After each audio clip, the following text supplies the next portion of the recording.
வணக்கம் நேயர்களே, விஷன் 9 சினிமாவுக்காக நான் உங்கள் லக்ஷ்மி நாராயணன். இப்போ நம்ம பார்க்க போகிறது இட்லி கடை. ஸோ இட்லி கடை படம் வந்தபோது எல்லாருமே என்ன சொன்னாங்கன்னா, மாதம்பட்டி அவருடைய வாழ்க்கை வரலாறு தான் தனுஷ் கொஞ்சம் மாற்றி இட்லி கடைன்னு கொண்டு வந்திருக்காரு அப்படின்னு சொன்னாங்க. பட் அது அந்த கதையே கிடையாது. ஏன்னா இட்லி அவர் பார்த்திங்கன்னா ஒரு ஆரிஜினே பார்த்திங்கன்னா அப்பா ஒரு கேட்ரர், ஒரு சமையல் கல்யாணத்துக்கெல்லாம் பண்ணி கொடுக்குறவர்.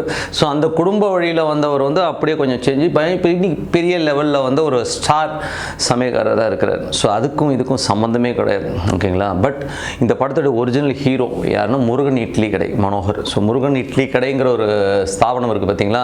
ஸோ அது உருவாக்குனவருடைய ஒரு இன்ஸ்பிரேஷனில் தான் இந்த படம் வந்துருக்கும். காரணம் என்னென்னா, இவங்களுக்கு முருகன் காஃபி அண்ட் ஸ்நாக்ஸ்ன்னு சொல்லிட்டு மதுரையில் ஆரம்பிக்கப்பட்ட அவங்க அப்பா அம்மா, இவங்களை அம்மா தான் மேஜராக பார்த்துக்கிட்டாங்க, ஓகேங்களா. அம்மா அவ்வளோ கஷ்டப்பட்டு வளர்க்கும் போது அந்த காஃபி கடை ஸ்நாக் கடையாக இருந்து அதுக்கப்புறமா அம்மா இட்லி இந்த மாதிரி விஷயங்கள் போடும்போது அப்படி இவர் இட்லி ஆட் பண்ணி அந்த இட்லி ஷாப்னே வச்சார். ஸோ இத்தனையும் கேட்டால் அவர் ஒரு எம்பிஏ, ஓகேங்களா. அவர் பையன் எம்பிஏ படிக்க வச்சு பெரிய படிப்பெல்லாம் படிக்கிறதுலையும் பார்த்தீங்கன்னா தனுஷ் பெரிய படிப்பு படித்து அவர் பெரிய நிறுவனத்திலலாம் போய் வேலை, இவரும் பெரிய நிறுவனத்தில் வேலை பார்த்தாரு.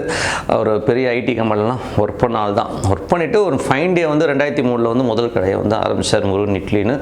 ஸோ அதுக்கப்புறம் அது நிறைய பிரான்ச்சஸ் எல்லாம். ஸோ இதோட இன்ஸ்பிரேஷன் எங்கே இருந்ததுன்னா, சாதாரண ரொம்ப கஷ்டப்பட்டு ஒரு சின்ன கடையாக ஆரம்பித்த கடை தான் இன்றைக்கி முருகன் இட்லியாக நிறைய பிரான்ச்சஸாக இருக்குது. இன்றைக்கி ஒரு பெரிய லெவலில் இருக்குது. ஸோ இதை இன்ஸ்பிரேஷனாக வச்சு தான் இந்த இட்லி கடைன்றது கிராமத்துக்கு மாற்றி கொஞ்சம் ஆல்ட்ரு பண்ணி கொஞ்சம் கொண்டு வந்திருக்காங்க.